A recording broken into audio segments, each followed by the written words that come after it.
Bien, hermanos, estamos en la epístola de Romanos, el capítulo 9. Romanos capítulo 9, versículos 14 al 18. Esa será nuestra porción de estudio en la tarde de hoy. Dice el apóstol Pablo, inspirado por el Espíritu: ¿qué pues diremos? ¿Que hay injusticia en Dios? En ninguna manera. Pues a Moisés dice: tendré misericordia del que yo tenga misericordia, y me compadeceré del que yo me compadezca. Así que no depende del que quiere ni del que corre, sino de Dios que tiene misericordia. Porque la Escritura dice a Faraón: para esto mismo te he levantado, para mostrar en ti mi poder, para que mi nombre sea anunciado por toda la tierra. De manera que de quien quiere tiene misericordia, y al que quiere endurecer, endurece. El título que le he puesto al sermón el día de hoy es La justificación de Dios, una defensa de su justicia. La justificación de Dios. Noten, no la justificación del hombre, la justificación de Dios, una defensa de su justicia. Y mis hermanos, antes de empezar, por un lado quiero que presten mucha atención, porque voy a ir muy rápido, hay mucha información en este mensaje. Número 1. Número 2, les ruego, les pido, les suplico, escúchenlo otra vez en su casa. Por lo mismo, por lo que va a ser bastante información y fácil se olvidan las cosas. Pero espero con la ayuda del Señor que sea muy provechoso y que esto nos lleve a un mejor entendimiento y a una mejor adoración del Señor. Entonces, de antemano les digo eso para que lo tengan presente. Pero la idea general aquí es esta: ¿qué pues diremos? ¿Que hay injusticia en Dios? Así, nomás, de primera mano, podemos ver, notar que un hombre está sentando a Dios en el banquillo de los acusados. Y él se está poniendo como juez. ¿Sí se dan cuenta? ¿Qué pues diremos? ¿Que hay injusticia en Dios? Entonces es como que nosotros estamos en una corte, yo soy el juez y Dios está en el banquillo de los acusados. No más para que tengan la idea de lo que está sucediendo en este texto. La pregunta que subyace en este párrafo entonces es una supuesta impugnación de la ecuanimidad o la justicia de Dios. Si Él escogió solamente a algunos que fuesen herederos de la promesa y no a otros, muchas personas dirían que Él es arbitrario o injusto. Hay que advertir que Pablo no está hablando aquí de una elección condicional. De hecho, por eso surge la pregunta de si hay injusticia en Dios.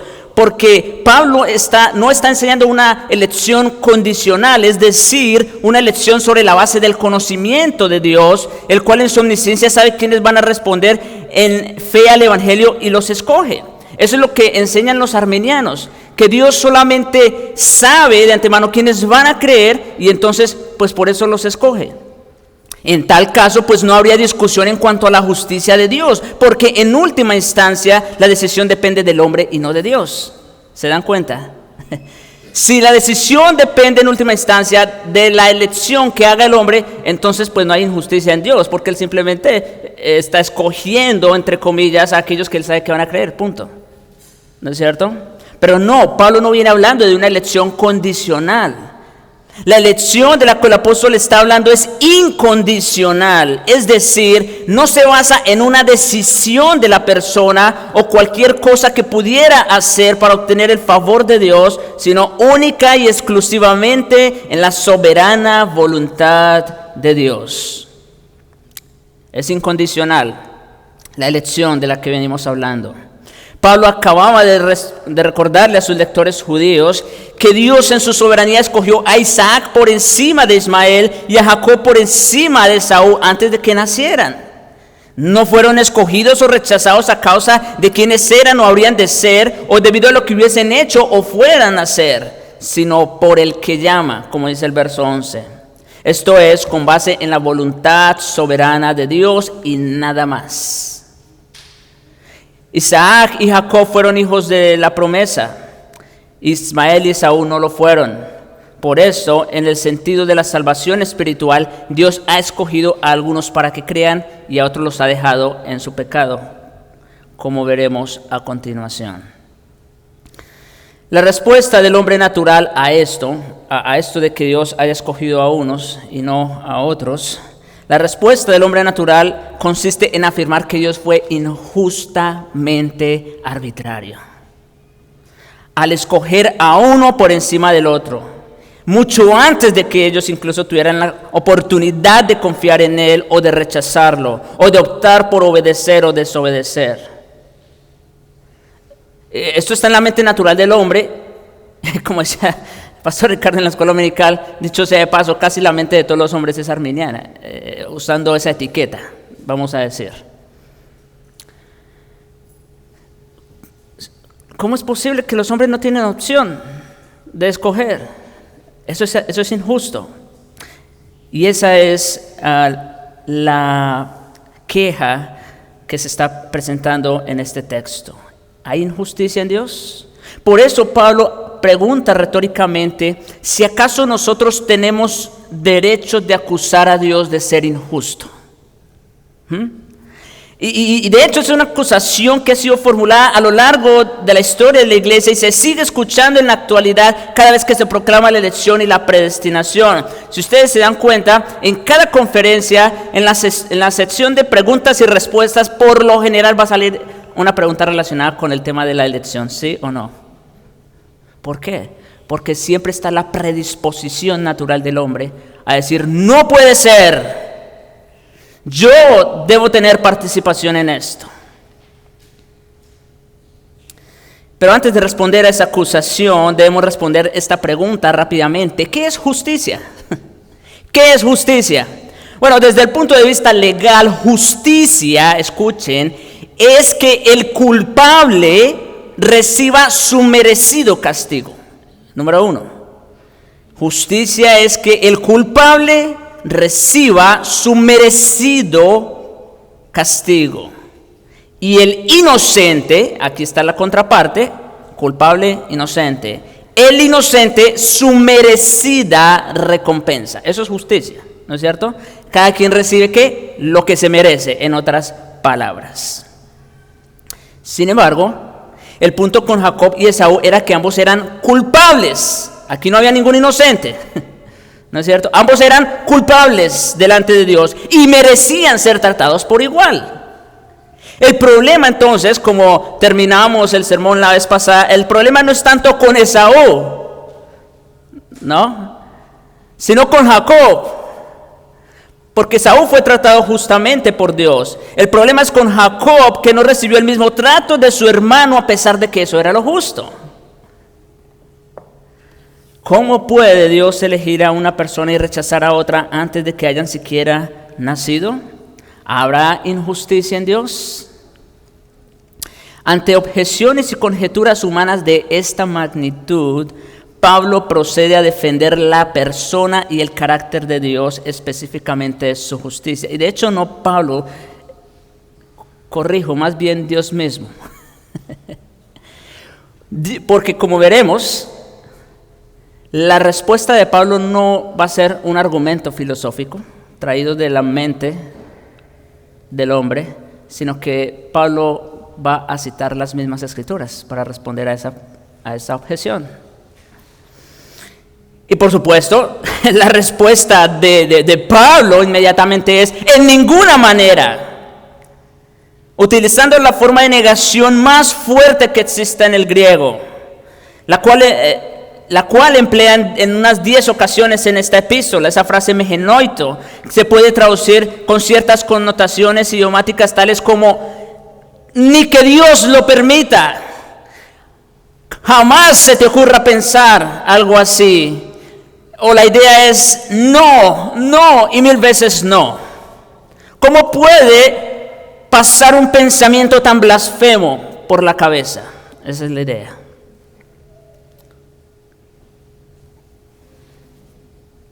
La idea misma de sugerir que Dios pueda ser injusto o absurdo en lo más mínimo, eso es pura blasfemia. Aún con su entendimiento limitado de Dios, y mucho antes de que su palabra revelada quedara consignada por escrito, Abraham afirmó de forma retórica en Génesis 18:25, el juez de toda la tierra no ha de hacer lo que es justo. Puesto que Dios mismo es la medida perfecta de rectitud y justicia, Él no tiene capacidad para cometer iniquidad e injusticia. Esta es la respuesta inmediata del apóstol. Por supuesto que no hay injusticia en Él. Él es la medida perfecta de rectitud y justicia y por lo tanto en Él no puede haber injusticia. Su propio carácter está definido por aquello que es justo y recto. La justicia no lo define a Él define lo que es justicia. Como otra vez, recordando lo que vimos hace un momento en la escuela, nuestro estándar para compararnos no es Hitler, no es Mussolini, no es ni siquiera el que está sentado a su lado. El estándar de justicia sobre el cual nosotros tenemos que medirnos es la justicia de Dios. Él es la regla de la medida de lo que es justo. La justicia, como digo, no lo define Él define lo que es justicia. Los salmistas declararon esta misma verdad en reiteradas ocasiones. David afirmó: el Dios justo prueba la mente y el corazón, Salmo 7:9, 71:19, de justicia está llena tu diestra, tu justicia, oh Dios, hasta lo excelso. 116:5, clemente es Jehová y justo. 119:137, justo eres tú, oh Jehová, y rectos tus juicios. Versículo 142, y tu justicia es justicia eterna. Con la misma certidumbre, Jeremías lo dijo en esta manera, Jeremías 9:23-24, así dijo Jehová, no se alabe el sabio en su sabiduría, ni en su valentía se alabe el valiente, ni el rico se alabe en sus riquezas, mas alábese en eso el que se hubiere de alabar, en entenderme y conocerme que yo soy Jehová, y que hago misericordia, juicio y justicia en la tierra. Por su propia naturaleza, Dios siempre ha sido y siempre será justo y recto. Como lo revela en Malaquías 3:6, yo Jehová no cambio. Así que la respuesta inmediata del apóstol a si hay alguna injusticia en Dios es: por supuesto que no, de ninguna manera, no, no y 1000 veces no. Eso no puede ser. Ahora, así como lo hizo en el punto anterior, para responder a la acusación de que la elección soberana de Dios es injusta, Pablo va a citar 2 textos de las Escrituras del Antiguo Testamento para ilustrar claramente todo lo contrario. Y como les decía, es interesante que Pablo va a citar las Escrituras. No recurre al argumento racional o a la apologética filosófica, sino que fundamenta su declaración en la misma palabra de Dios. En otras palabras, si usted tiene una discusión el día de hoy con lo que se va a decir, no pelee conmigo, pelee con Dios. Es lo que Pablo está diciendo.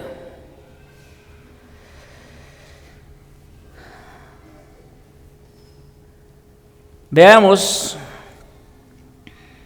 lo que él mismo tiene que decir al respecto. A Moisés, por un lado, le revela las riquezas de su gracia, es lo que vamos a ver, y luego a Faraón la grandeza de su poder. Veamos entonces, en primer lugar, las riquezas de su gracia. Dice, pues a Moisés, estoy en el versículo 19, pues a Moisés dice, tendré misericordia del que yo tenga misericordia y me compadeceré del que yo me compadezca. Esto es una cita de Éxodo 33, 19. Ahora, mis hermanos, algo interesante. Éxodo 33 está después de ¿qué? De Éxodo 32, ¿cierto? Moisés había acabado de pasar por una experiencia bastante fuerte que puso a prueba su carácter. Mientras había estado en el monte Sinaí recibiendo las 2 tablas del testimonio de Dios, su hermano Aarón, el sumo sacerdote, se prestó para caudillar al pueblo impaciente de Israel en su iniciativa de derretir las joyas de oro que habían traído de Egipto y fabricar con sus manos un becerro como si éste representara al Dios verdadero. Eso está en Éxodo capítulo 32, versículos 2 al 6. En respuesta a esa gran apostasía, Dios ordenó que aquel día como 3,000 hombres cayeran muertos. ¿Ustedes recuerdan, no? Eso está en el verso 28. Él habría quedado plenamente, y escuchen esto, Dios habría quedado plenamente justificado. Acuérdense que ese es nuestro tema, la justificación de Dios, ¿no es cierto? Una defensa de su justicia. Dios habría quedado plenamente justificado si hubiera decidido acabar con la vida de todos los israelitas que habían participado en ese acto de idolatría. Dios hubiera sido justo si hubiera hecho eso. Pero en su soberanía decidió ejecutar únicamente a esos 3,000 como una advertencia para los demás y también para preservar la nación de su testimonio en la tierra. ¿Pero se dan cuenta? Y yo no entiendo cómo muchas personas hablan de un Dios malo en el Antiguo Testamento, que ordenaba matar y que... No. Eso no es injusto. De hecho, lo justo hubiera sido que Dios hubiera exterminado a la nación de Israel, pero no lo hizo porque en su soberanía no quiso, y más bien porque tuvo misericordia de Israel. Horrorizado ante ese gran pecado, Moisés hizo intercesión por el pueblo y oró diciendo, te ruego, esto está en los versículos 30 y 32, te ruego pues, este pueblo ha cometido un gran pecado, porque se hicieron dioses de oro, que perdones ahora su pecado, y si no, ráeme ahora de tu libro que has escrito. Y el Señor le contestó, al que pecare contra mí, a este raeré yo de mi libro. Ve pues ahora, lleva a este pueblo a donde te he dicho, he aquí mi ángel irá delante de ti, pero en el día de castigo yo castigaré en ellos su pecado.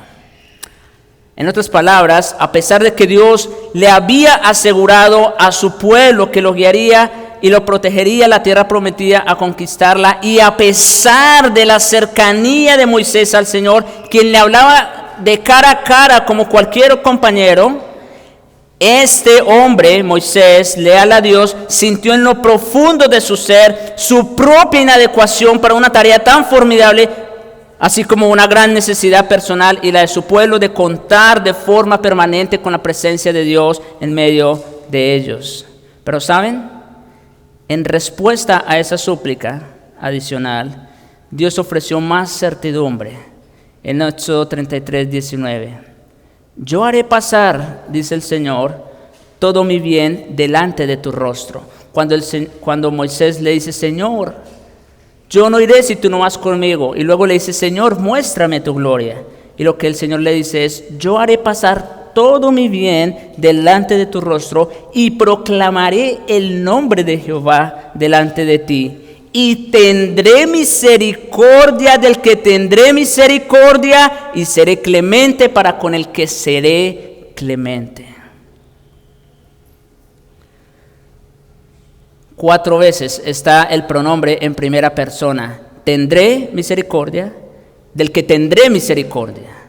Seré clemente para con el que seré clemente. ¿A quién le corresponde tener misericordia? Únicamente a Dios. En otras palabras, el hecho de haber indultado a su pueblo y seguir guiándolo y protegiéndolo era un reflejo de su misericordia y su gracia. Por eso no exterminó a la nación de Israel en aquel momento. Él tenía el derecho absoluto de condenar o de salvar como a él le pareciera atinente a su divinidad, y en este caso particular escogió salvar. Punto. Ahora, tendré misericordia y me compadeceré son expresiones sinónimas en esencia, pero tener misericordia se refiere primordialmente a una acción, en tanto que compadecerse tiene que ver más con la disposición que hay detrás de esa acción. Ahora, en Dios hay ambas cosas. Dios no solamente tiene misericordia, pero lo hace de corazón. Es su disposición tener misericordia. Pero el punto aquí es, y quiero que presten mucha atención, ¿está Dios obligado a salvar a todos los hombres? ¿Está Dios obligado a tener misericordia de todos los hombres? Por supuesto que no. Dios no le debe favores a nadie. De hecho, misericordia por definición significa favor no merecido. Para las personas que dicen no es justo, Dios no te debe nada. Dios no te debe nada. Misericordia es favor no merecido. Incluso si algunos hombres guardaran perfectamente la ley de Dios, Él no está obligado a recompensarlos por su desempeño, porque simplemente esa es su responsabilidad como criaturas. Y permítame citar esta parábola de Lucas 17, versículos 7 al 10. ¿Quién de vosotros, teniendo un siervo que ara o apacienta ganado, al volver del campo luego le dice, pasa y siéntate a la mesa? ¿No le dice más bien, prepárame cena y cíñete y sírveme hasta que yo haya comido y bebido, y después de esto come y bebe tú? ¿Acaso da gracias al siervo porque hizo lo que se le había mandado? Pienso que no, dice el Señor. Así también vosotros, cuando hayáis hecho lo que os haya sido ordenado, decir, siervos inútiles somos, pues lo que debíamos hacer hicimos. Dios no le debe nada a nadie. Aun si obedeciéramos perfectamente la ley de Dios, Él no está obligado a recompensarnos por eso. Así que Dios no está obligado a salvar a alguien. Si lo hace es por pura gracia, según el puro afecto de su voluntad. El problema, mis hermanos, está en que la gran mayoría, por su pecado, confunden justicia con igualdad. Una de las imágenes que representa la justicia es una balanza, ¿sí se han dado cuenta, no?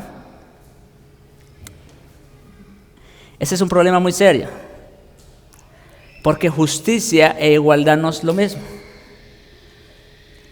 Y por ende, escuchen, como las personas confunden justicia con igualdad, presuponen erróneamente,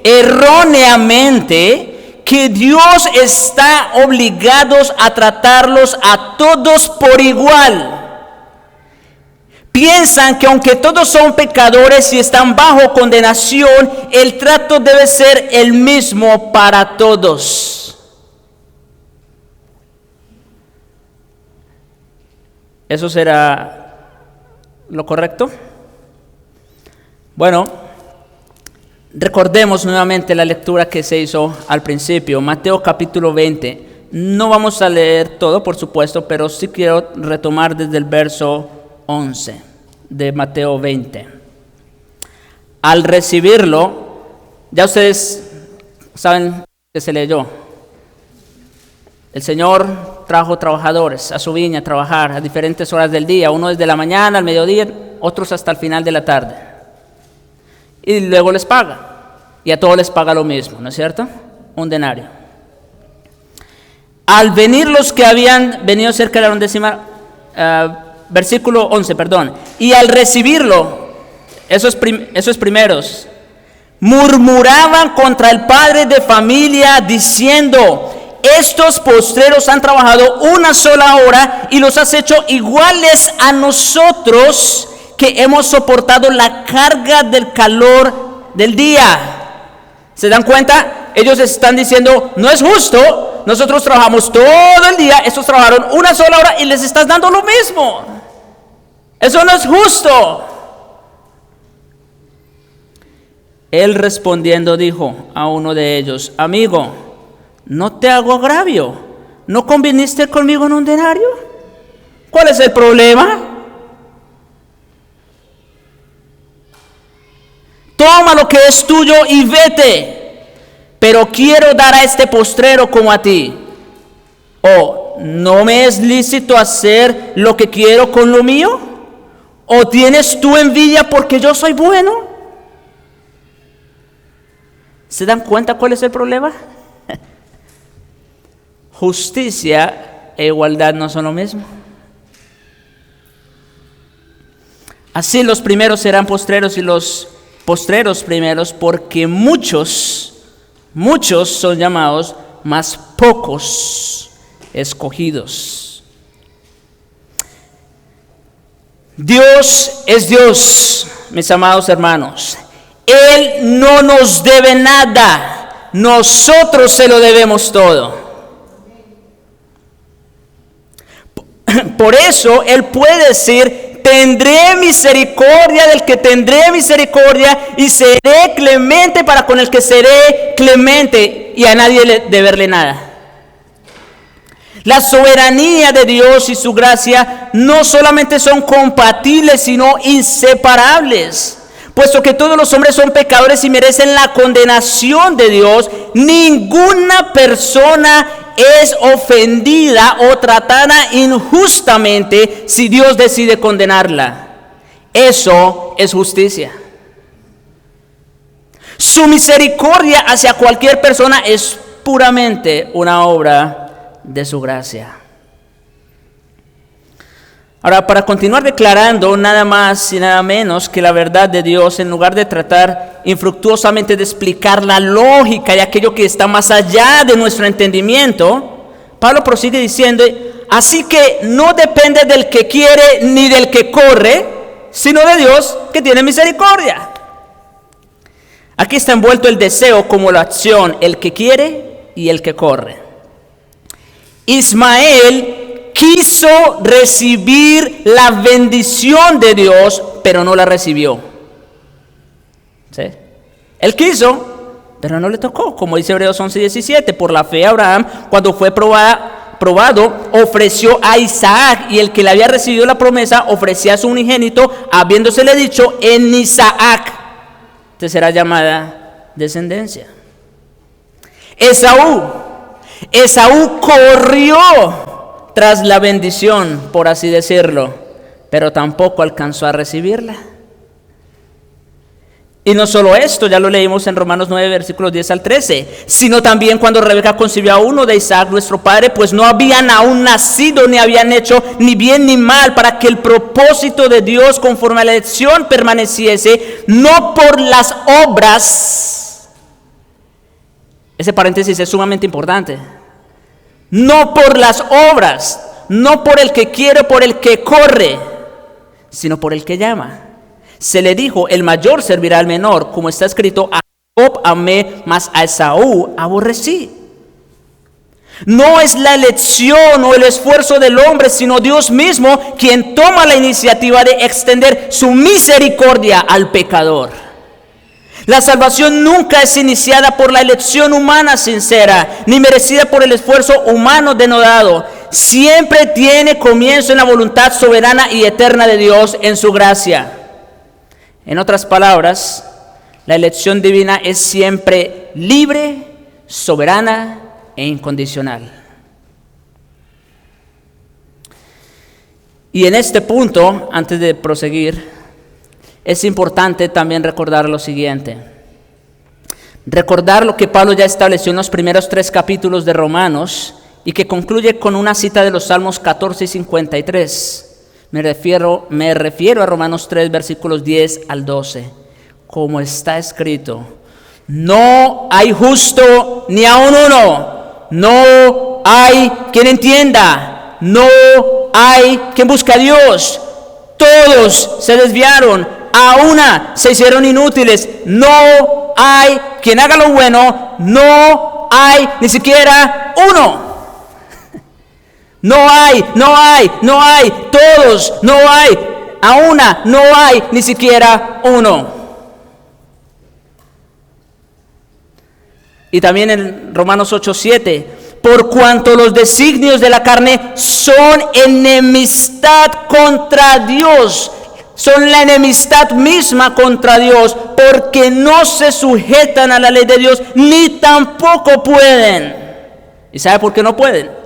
No pueden porque no quieren, como dice el Señor en Juan 5, 39 al 40. Escudriñad las Escrituras, porque a vosotros os parece que en ellas tenéis la vida eterna, y ellas son las que dan testimonio de mí. Pero no queréis venir a mí para que tengáis vida. En otras palabras, el hombre natural está moralmente incapacitado y por eso no quiere ni puede venir a Cristo. Por eso la elección es incondicional, porque no hay ninguna base en nosotros sobre la cual Dios pudiera habernos escogido. Aquellos que reciben la misericordia de Dios la reciben única y exclusivamente por su gracia. Ahora, hablemos de la grandeza de su poder. Ya hablamos de las riquezas de su gracia con Moisés, ahora hablemos de la grandeza de su poder. En el versículo que sigue, porque la Escritura dice a Faraón: para esto mismo te he levantado, para mostrar en ti mi poder y para que mi nombre sea anunciado por toda la tierra. Esta es una cita de Éxodo capítulo 9, verso 16. Siendo Faraón monarca absoluto, dio por sentado que sin duda alguna, dentro de su propio dominio, todo lo que dijera e hiciera se debía a su propia capacidad de escoger libremente a fin de cumplir sus propios fines humanos. Faraón se creía Dios en la tierra. De hecho, los egipcios así tenían a Faraón y a sus hijos como dioses. Pero el Señor aclaró por medio de Moisés que Faraón fue levantado por designio divino para cumplir un propósito divino. Un propósito del cual él no estaba al tanto, mientras él obraba conforme a su propio egocentrismo. ¿Sí? Dios lo levantó por su propio designio, para sus propios propósitos, pero Faraón ni siquiera estaba al tanto de eso, actuando en su egocentrismo. Ha levantado hace alusión al concepto de poner al frente o levantar, y era empleado para referirse al ascenso de personajes históricos a posiciones de autoridad y preeminencia, como el faraón. Ahora, el Señor de toda la tierra y de la historia colocó a ese rey en una posición de gran autoridad con el fin de mostrar que su gran poder y autoridad divinos. y traer gloria a su nombre. Otra vez, para esto mismo te he levantado. ¿Para qué? Para mostrar en ti mi poder y para que mi nombre sea anunciado por toda la tierra. Es decir, haciendo uso del orgullo y la arrogancia de Faraón, el Señor demostró que su poder milagroso era mucho más grande que el poder que Satanás había dado a los hechiceros de Faraón para hacer prodigios. Ustedes saben lo de las 10 plagas, todo lo que sucedió, ¿no? Él hizo un camino en medio del Mar Rojo, el Señor, para libertar a su pueblo. Y luego hizo que volviera a su estado normal, con lo que todo el ejército de Faraón pereció ahogado. Y en la celebración de esa liberación que Dios obró, Israel cantó lo siguiente en Éxodo 15, 14 al 15. Lo oirán los pueblos, escuchen, y temblarán. Se apoderará dolor de la tierra de los filisteos. Entonces los caudillos de Edom se turbarán. Los valientes de Moab les sobrecogerá temblor. Se acobardarán todos los moradores de Canaán. Y tal como el Señor lo había predicho, esa magna liberación trajo como consecuencia que su nombre fuera anunciado en toda la tierra. E incluso llegó a ser famoso y conocido por los paganos como el Dios temible y admirable que había libertado a Israel de Egipto. En Josué capítulo 9, nosotros vemos cómo una nación se rinde ante Israel. Y la razón que ellos les dan, estoy hablando de los gabaonitas, y la razón que ellos se dan en el verso 9 es que nosotros hemos escuchado las grandezas del Dios de Israel, lo que hizo para librarlos de la esclavitud de Egipto. Cuando se dio comienzo a la conquista de Canaán, la prostituta pagana Rahab dio testimonio de que el propósito y el plan de Dios se estaban cumpliendo con precisión, ya que dijo que a los espías israelitas que habían llegado a Jericó lo siguiente. Estoy en Josué 2, 9 al 11. Sé que Jehová os ha dado esta tierra, porque el temor de vosotros ha caído sobre nosotros y todos los moradores del país ya han desmayado por causa de vosotros. Porque, escuchen, hemos oído que Jehová hizo secar las aguas del Mar Rojo delante de vosotros cuando salisteis de Egipto, y lo que habéis hecho a los 2 reyes amorreos que estaban al otro lado del Jordán, a Sehón y a Og, a los cuales habéis destruido. Oyendo esto, ha desmayado nuestro corazón, ni ha quedado más aliento en hombre alguno por causa de vosotros, dice Rahab, porque Jehová vuestro Dios es Dios arriba en los cielos y abajo en la tierra. Dios hizo lo que hizo con Faraón para mostrar de sí la grandeza de su poder y para que su nombre fuera conocido por toda la tierra.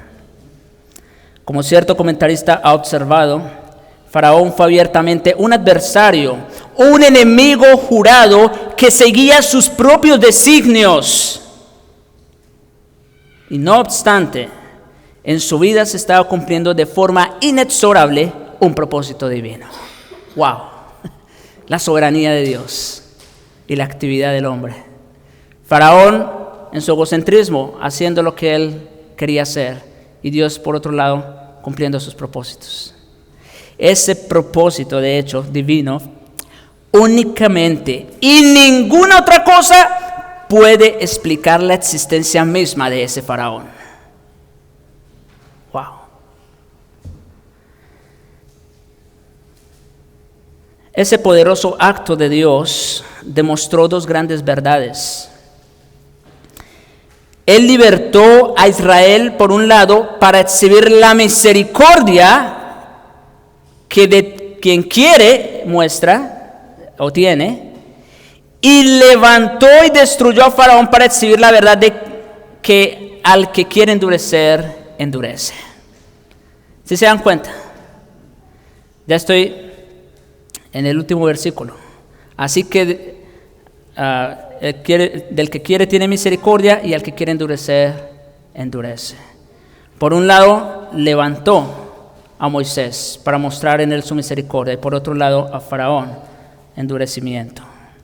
Únicamente su deseo divino determina cuál de los dos casos será una realidad para cada grupo o individuos de personas. Moisés era un judío, mientras que Faraón fue un gentil. Pero ambos eran pecadores por igual. Ambos fueron homicidas, ¿verdad? Moisés fue homicida también. Y ambos fueron testigos oculares de los milagros de Dios. También es verdad. Sin embargo, Moisés fue redimido y Faraón no lo fue.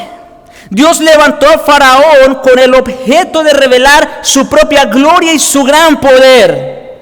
En cambio, Dios tuvo misericordia de Moisés con el fin de usarlo para libertar a su pueblo Israel.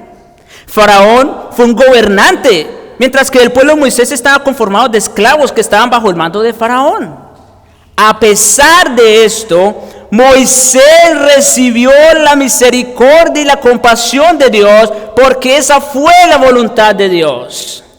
La obra del Señor es soberana y Él actúa por entero conforme a su propia voluntad para cumplir sus propios propósitos. El asunto no era aceptar a cada hombre que tenía sus supuestos derechos a elegir, sino que la voluntad soberana de Dios tenía que cumplirse. Moisés no escogió ser lo que fue, Faraón tampoco. Fue los designios de Dios los que se cumplieron. Ahora, endurecer, rápidamente quiero aclarar esto. Endurecer es la traducción de skleruno, que significa literalmente atiezar, y en un sentido metafórico significa hacer que alguien se ponga terco u obstinado. El relato de Hechos sobre la confrontación de Moisés a ese gobernante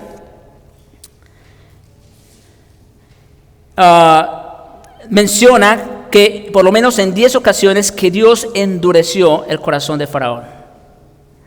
En Éxodo 4:21, 7:3 y verso 13 también dice que Dios endureció el corazón de Faraón, ¿no es cierto? Miren, mis hermanos, si Dios hubiese querido destruir a Faraón con la primera plaga, lo hubiera hecho. Pero Él mismo endureció su corazón para que fueran 10 plagas y no una. De esa manera quedó más que evidenciado que Dios es Dios y es quien tiene el control absoluto de todo. Así como Dios es soberano en la elección, también lo es en la reprobación. Ahora, alguien aquí podría levantarse y decir: pero no es justo, no tenemos opción. ¿Cómo? Dios es soberano en la elección y en la reprobación, no tenemos opción. Bien, pues ese mismo pasaje en Éxodo 8:32 y 9:34 también nos informa que Faraón endureció su propio corazón. ¿Se dan cuenta? En uno dice que Dios endureció su corazón y en otro dice que Faraón endureció su propio corazón, mediante lo cual confirmó el acto de Dios con el suyo propio. Es decir, quiero que presten mucha atención, Dios no estaba forzando al Faraón. Otra vez, Dios no estaba forzando al Faraón. Faraón estaba actuando en su egocentrismo. Esaú fue rechazado antes de nacer. Así también, escuchen, antes de nacer, Judas fue designado para traicionar a Cristo. Esto está en Hechos 1:16 y Juan 6, versículos 70 y 71.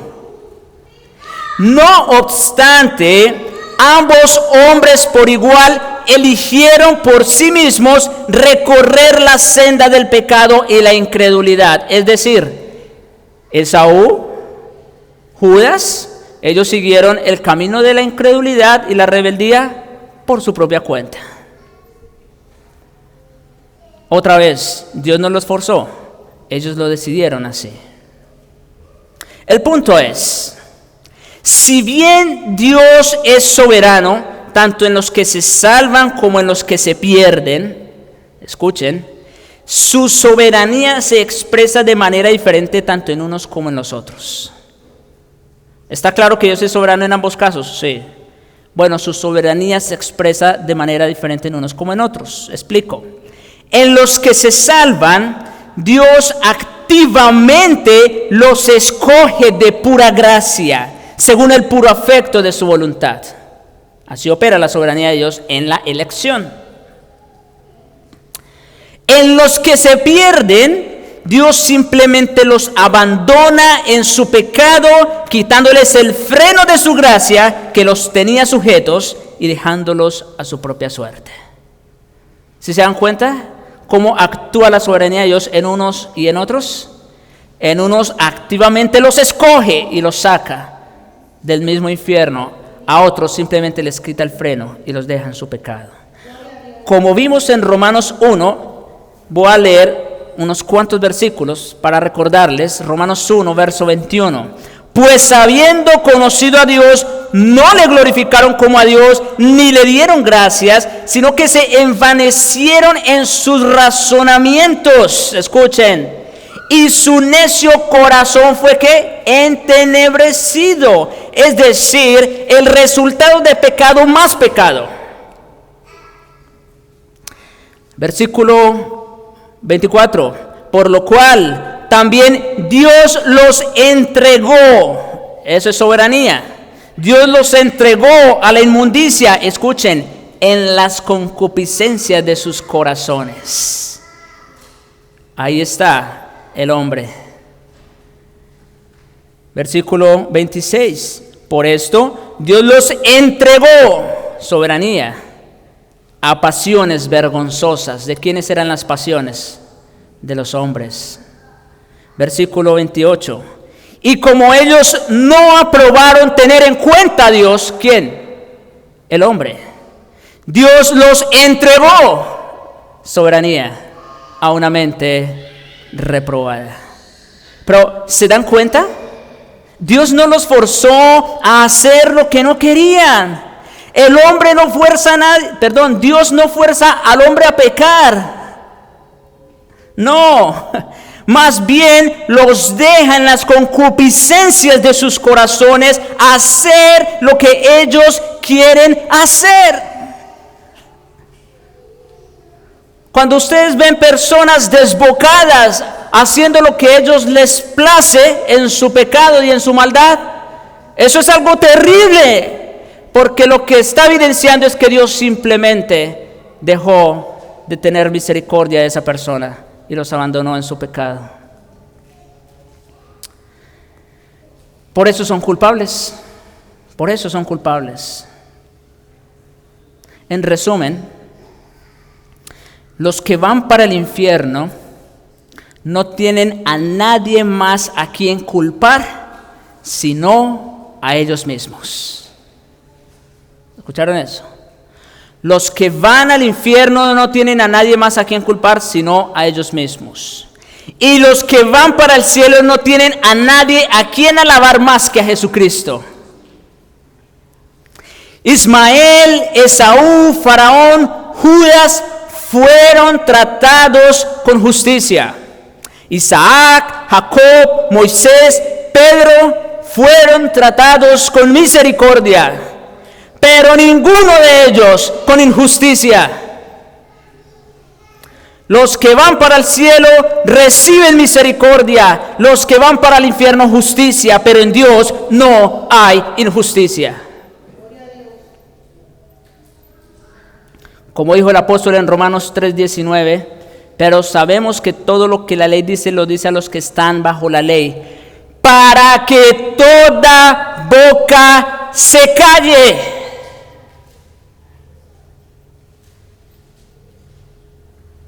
Y todo el mundo quede bajo el juicio de Dios. Pregunta otra vez: ¿quiénes somos nosotros para sentar a Dios en el banquillo de los acusados?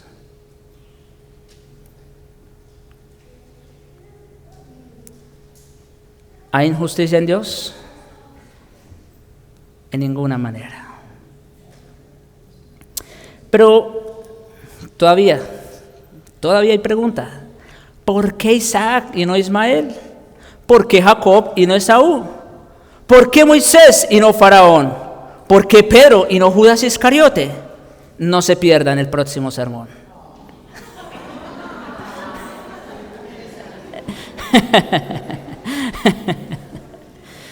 Un par de aplicaciones rápidamente. Uno para los creyentes y otro para los incrédulos. Primero, amados hermanos, si en verdad hemos sido salvados por Dios, deberíamos unirnos al clamor del apóstol Pablo en 2 Tesalonicenses 2, versos 13 y 14.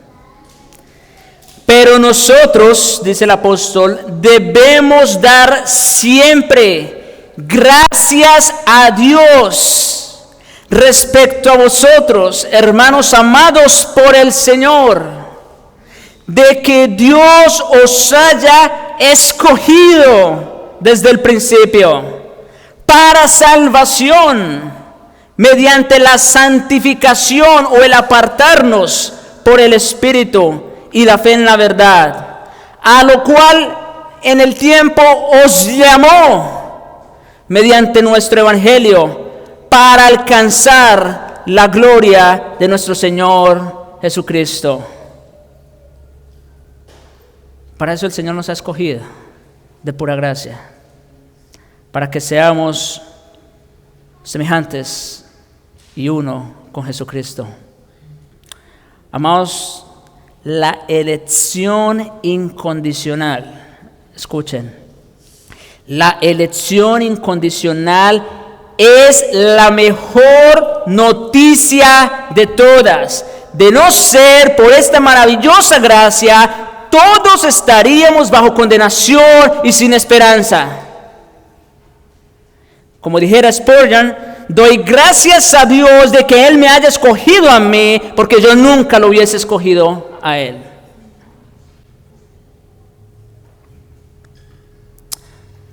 Apreciado amigo, para usted la elección incondicional también es la mejor noticia de todas. Para aquellos que preguntan, ¿y qué es si no soy escogido? ¿Recuerdan? Si no fuera por dicha elección, usted no tendría la más remota posibilidad de ser salvo. ¿Sí? Porque todos están muertos en sus delitos y pecados, como acabamos de ver en Romanos capítulo 1 y capítulo 3. Todos están muertos en sus delitos y pecados. La única razón por la que todavía predicamos el Evangelio, contrario a lo que muchos creen, bueno, si ustedes creen en la elección, pues ¿para qué predican el Evangelio? No. La única razón por la que todavía predicamos el Evangelio es porque creemos que Dios en su soberanía escogió a unos para salvación, ya que un muerto no podría responder jamás al Evangelio.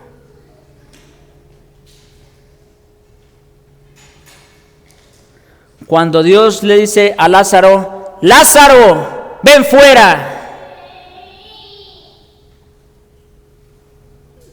Lázaro no salió por su cuenta. Lo que ocurrió fue que las palabras de Cristo tuvieron el suficiente poder para devolverle la vida a Lázaro y salir fuera.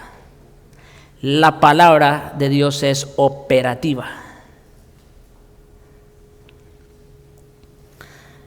Escuchen esto, que nadie se imagine a un montón de gente suplicando a Dios, por favor, déjanos entrar en tu reino, y a Dios en la puerta del cielo diciéndole, no, tú no fuiste escogido. No, así no es.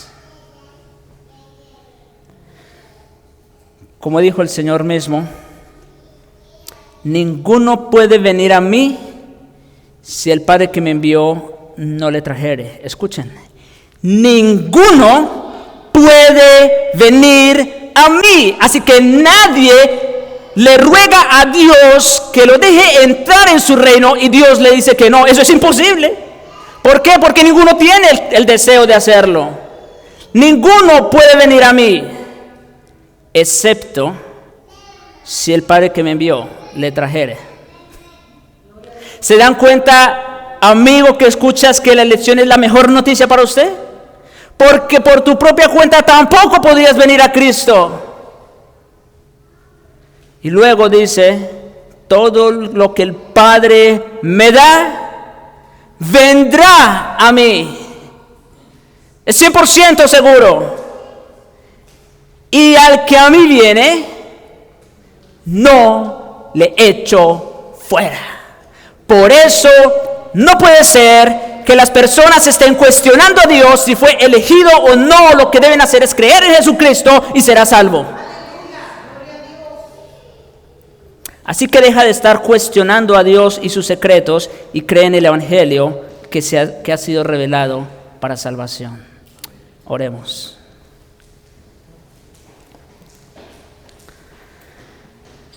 Padre bueno, misericordioso, bendito Señor, gracias te damos por tu palabra bendita.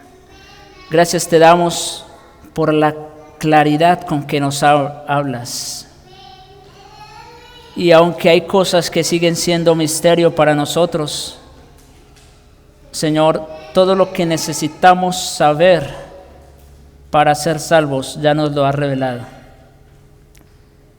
Y todo lo que nos has dejado para que te alabemos y te adoremos y te demos gloria, ya nos lo has revelado. Perdónanos, oh Señor, por dudar muchas veces de ti, de tu gracia, de tu amor. Y te rogamos en Cristo que cada vez más, Señor, podamos vivir a la altura de este santo llamamiento que nos has dado. Gracias, Señor, gracias te damos por habernos escogido desde antes de la fundación del mundo. Gracias te damos por habernos amado con tanto amor que diste a tu Hijo. Y te ruego por aquellos que aún no son creyentes, Señor, no esperen más. Que hoy sea día de salvación para ellos. Te lo rogamos en Jesucristo. Amén.